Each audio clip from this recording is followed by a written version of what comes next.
Hello ladies and gents to No Drama Just Movies Rapid Reviews.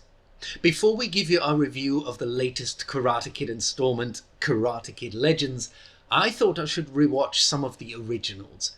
So I watched The Karate Kid Part 3 from 1989 recently, and I had some thoughts. I really enjoyed the opening of the movie. I got excited about seeing John Kreese down on his luck, wanting revenge. It was a promising start, but unfortunately Kreese disappears and Silver takes over.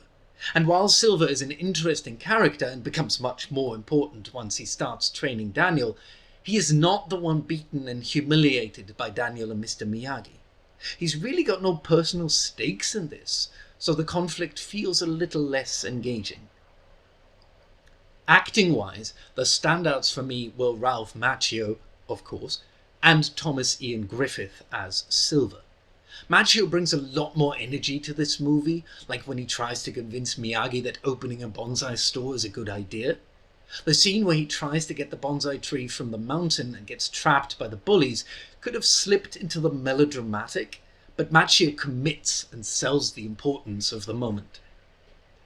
Griffith plays Silver very much over-the-top unhinged, but it is fun and entertaining to watch, and it works for the character. A ponytailed businessman who dumps toxic waste in foreign countries. He feels like a Power Rangers or live-action Captain Planet villain. But I love it because it's so obviously a deliberate choice, and when Silver goes undercover, Griffith plays it much more contained.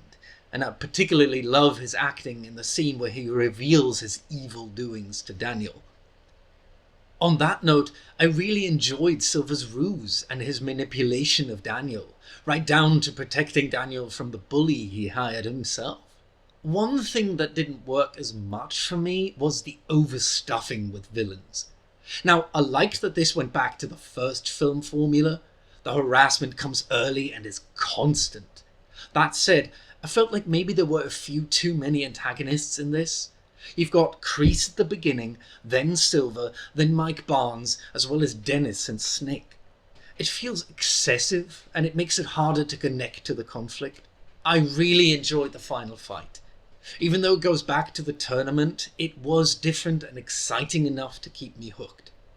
I loved Daniel using the kata Miyagi taught him to confuse Barnes. As this entry's finishing move, it was fun to watch. I think this is one that parents might be able to relate to. It focuses heavily on Daniel's rebellious phase, trying to find his own way, and then Mr. Miyagi looking on powerless, allowing Daniel to make his mistakes while he's waiting for him to come back to his senses. Sounds familiar? I thought that was a really engaging conflict to have, and it progressed the relationship to the next stage. Yes, the movie has its flaws, but I was still impressed by Robert Mark Kamen and the team being able to add new elements and make this third part of a trilogy still feel fresh. And that's all. Roll credits.